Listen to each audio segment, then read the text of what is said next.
Get ready for the latest buzz. Welcome to Gossip Tamila. உங்களில் நிறைய பேருக்கு business start பண்ணுற ஐடியா இருக்கும். ஆனால் அதை எங்கேருந்து ஸ்டார்ட் பண்ணுறதுன்னு தெரியாது. அதுக்கான டவுட்டு நிறையா இருக்கும். பிஸ்னஸ் ஸ்டார்ட் பண்ணுறதுக்கு மொத்தம் 4 விஷயம் வேணும். ஒன்று ஐடியா, ஒன்று இன்ட்ரெஸ்ட்டு, ஒன்று இன்வெஸ்ட்மெண்ட்டு, ஒன்று கன்சிஸ்டன்சி. முதல்ல நம்ம பார்க்க போகிறது வந்து ஐடியா. ஸோ ஐடியா பிஸ்னஸில் எல்லாருக்குமே வரும். ஆனால் அந்த ஐடியாவை ஃபுல்லாக பிஸ்னஸை அவங்களால கன்வெர்ட் பண்ணவே முடியாது. ஏன்னா வந்து அவங்க பிஸ்னஸ் ஸ்டார்ட் பண்ணுறப்பே அவங்களோட கோல்ஸை வந்து அன்அச்சீவபிளாக மாற்றி வச்சுருப்பாங்க. அப்படிங்கிறப்போ வந்து நீங்கள் ஒரு பிஸ்னஸ் ஸ்டார்ட் பண்ண போகிறீங்கன்னா அதை வந்து அச்சீவ் பண்ணுற விதத்தில், அதாவது நான் இப்போ ஒரு பிஸ்னஸ் ஸ்டார்ட் பண்ணுறேன், இதில் நான் இங்கேருந்து இவ்வளோ தூரம் தான் போக போகிறேன் அப்படின்னு நீங்கள் ஒரு செட் பண்ணிவிட்டு நீங்கள் ஒரு பிஸ்னஸை ஸ்டார்ட் பண்ணிங்கன்னா அதில் சூப்பராக வரலாம். அதை லாங் டேர்முக்கு ரன் பண்ணால் அதை ப்ராஃபிட்டாகவும் கொண்டு போகலாம். ஒரு பிஸ்னஸை எப்போ நீங்கள் லாங் டேர்முக்கு நீங்கள் பிளான் பண்ணுறீங்களோ அப்போ தான் உங்களால் வந்து சர்வை பண்ண முடியும். அப்புறம் அதில் ப்ராஃபிட்டும் பார்க்க முடியும். ஒரு பிஸ்னஸை பொறுத்தவரை எல்லா பிஸ்னஸ்லேயும் உங்களுக்கு வந்து காம்படிஷன் இருக்க தான் செய்யும். அந்த காம்படிஷனை நீங்கள் எப்படி ஹேண்டில் பண்ணுறீங்க, எப்படி அதில் ஓவர் கம் பண்ணுறீங்கன்னு பொறுத்து தான் நீங்கள் பிஸ்னஸை ஸ்டார்ட் பண்ணாமல் வேணாங்கிற உங்கள் ஐடியாவே வந்து தீர்மானமாகும். அதுவும் இல்லாமல் இப்போ நீங்கள் ஒரு பிஸ்னஸ் ஸ்டார்ட் பண்ண போகிறீங்க அப்படின்னா உங்கள் ஐடியாஸ் எப்பவுமே ஒரு யூனிக்காக இருக்கணும். ஒரே ப்ராடக்ட் தான் மார்க்கெட்டில் நிறைய இருக்கும். ஆனால் அந்த ப்ராடக்டை நம்ம எப்படி ஸ்மார்ட்டாக கொண்டு போய் சேர்க்குறோம், மக்கள்கிட்ட சேர்க்குறோங்கிற பொறுத்து தான் உங்களோட பிஸ்னஸ் வந்து க்ரோ ஆகுதா இல்லை வந்து இது நாசமாக போகுதான்னு தெரியும். பேசிட்டு இருக்கும்போது இடையில ஐயாவா வாடா வாடான்னு எதுவும் சொன்னியா? ஃப்ளோவில் ஏதாவது வந்திருக்கும். அடுத்து நம்ம பார்க்க போகிறது ஃபீல்ட் ஆஃப் இன்ட்ரெஸ்ட். ஒரு பிஸ்னஸில் இன்ட்ரெஸ்ட் இருந்தால் மட்டும்தான் உங்களால் அந்த பிஸ்னஸை லாங் டேர்முக்கு ரன் பண்ணவும் முடியும். அதனால் ப்ராஃபிட் வேக்கும் கொண்டு போக முடியும். அது மட்டும் இல்லைன்னா உங்களால் பிஸ்னஸை ரன்னும் பண்ண முடியாது, ப்ராஃபிட்டும் எடுக்க முடியாது, உங்களால் நெக்ஸ்ட் லெவலுக்கு போகவும் முடியாது. என்னடா இப்போ பிஸ்னஸை பொறுத்தவரை நிறைய பேர் பண்ணுற தப்பு என்னென்னா, அவங்களுக்கு ஒரு பிஸ்னஸ் ஐடியா வந்தோடனே இருக்க அமௌண்ட்டை ஃபுல்லாக தூக்கி ஒரு பிஸ்னஸில் இன்வெஸ்ட் பண்ணிடுவாங்க. ஆனால் அப்படி பண்ணக்கப்புறம் அந்த ஃபீல்டில் இன்ட்ரெஸ்ட் இல்லாததுனால அவங்களுக்கு அந்த பிஸ்னஸை ரன் பண்ணவும் முடியாது, அதுலேருந்து வெளியே வரவும் முடியாது. டிப்ரெஷன். இப்படி தான் என் ஃப்ரெண்டு 3 months பிஃபோர் பண்ணால் நான் பிஸ்னஸ் தான் பண்ணுவேன் அப்படின்னு சொல்லிட்டு ஒரு பேக்கரி பிஸ்னஸ் வச்சான். அவனை ரீசெண்டாக பார்த்தேன், அவன் கலெக்ஷன் ஏஜென்ட்டாக வேலை பார்த்துட்டு இருந்தான்.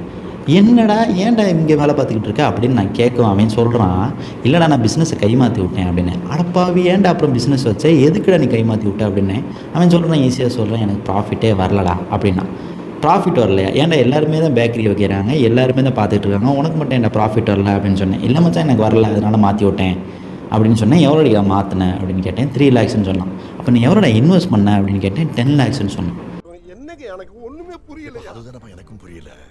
அவன் வந்து இல்லை மச்சான் அவர் தான் ஆச்சு, நானும் போய் வேலை பார்த்தேன், டெய்லியும் பார்த்தேன், எனக்கு வரல அப்படின்னா.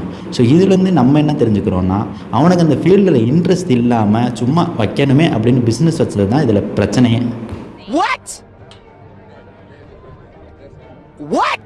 ஸோ நீங்கள் ஒரு பிஸ்னஸ் ஸ்டார்ட் பண்ணுறீங்கன்னா நீங்கள் அந்த ஃபீல்டில் இன்ட்ரெஸ்ட்டாக இருக்க வேண்டியது ரொம்ப முக்கியம். அதை மட்டும் மறந்துடாதீங்க. ஓகே, அடுத்தது நம்ம பார்க்க போகிறது இன்வெஸ்ட்மெண்ட். ஒரு பிஸ்னஸில் இன்வெஸ்ட்மெண்ட் எவ்வளோ முக்கியம்னா, யாராவது உங்கள்கிட்ட வந்து பிஸ்னஸ்க்குனா இன்வெஸ்ட்மெண்ட்லாம் தேவையில்லடா அப்படின்னு யாராச்சும் சொல்கிறாங்கன்னா அவங்களுக்கு நீங்கள் ஃபஸ்ட்டு சொல்ல வேண்டியது, தம்பி தப்பு. இதையே நான் இவ்வளோ இம்பார்ட்டண்ட்டாக சொல்லுன்னா, ஏன்னா நீங்கள் உங்கள் ட்ரீமுக்காக போகிற எஃபோர்ட்டே அந்த இன்வெஸ்ட்மெண்ட் தான். ஏன்னா அந்த இன்வெஸ்ட்மெண்ட் இருந்தால் தான் நீங்கள் வேலையே பார்ப்பீங்க.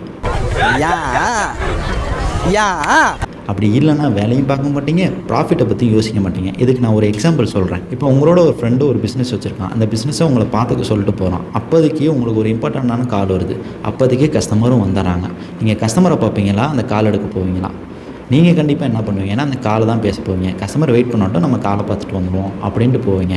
ஆனால் இதே நீங்கள் அதில் இன்வெஸ்ட் பண்ணியிருந்தீங்கன்னா நீங்கள் ஃபஸ்ட்டு கண்டிப்பாக சொல்கிறேன், நீங்கள் அந்த கஸ்டமரை தான் பார்ப்பீங்க. ஏன்னா வந்து அந்த கஸ்டமரை பார்த்தா மட்டும்தான் உங்களுக்கு ப்ராஃபிட் வரும். கால் பேசுகிறனால உங்களுக்கு ப்ராஃபிட் வராது. ஸோ அதனால தான் இந்த இன்வெஸ்ட்மெண்ட்டு இவ்வளோ பவர் ஆனதுன்னு நான் சொல்கிறேன். உங்களில் நிறைய பேர் கேட்கலாம், ப்ரோ என்கிட்ட காசே இல்லை, நான் எப்படி ப்ரோ பிஸ்னஸ் ஸ்டார்ட் பண்ணுறது? என்கிட்ட ஐடியா இருக்குது, எனக்கு இன்ட்ரெஸ்ட் இருக்குது, ஆனால் வந்து பிஸ்னஸ் ஸ்டார்ட் பண்ண காசே இல்லை ப்ரோ. நீங்கள் சொல்கிறீங்க இன்வெஸ்ட்மெண்ட்டு தான் முக்கியம், ஆனால் என்கிட்ட காசே இல்லை அப்படின்னு நீங்கள் சொல்கிறீங்கன்னா, நான் உங்களுக்கு பண்ணுற அட்வைஸ் என்னென்னா, ஃபஸ்ட்டு வேலைக்கு போங்க. வேலைக்கு போய் பிஸ்னஸுக்கு தேவைப்படுற காசை வந்து ரெடி பண்ணுங்கள். ரெடி பண்ணதுக்கப்புறம் அதை இன்வெஸ்ட் பண்ணுங்கள். இன்வெஸ்ட் பண்ணிட்டு சைமல்டேனியஸாக வேலையும் பாருங்கள், அதுக்கப்புறம் பிஸ்னஸும் பாருங்கள். எப்போ உங்களுக்கு ப்ராஃபிட் வந்து தொடர்ந்து 3 months வந்து சேலரி விட அதிகமாக வருதோ அப்போ நீங்கள் ஜாபை குவிட் பண்ணிட்டு பிஸ்னஸ் வந்து ஃபுல் டைமாக பார்க்கலாம்.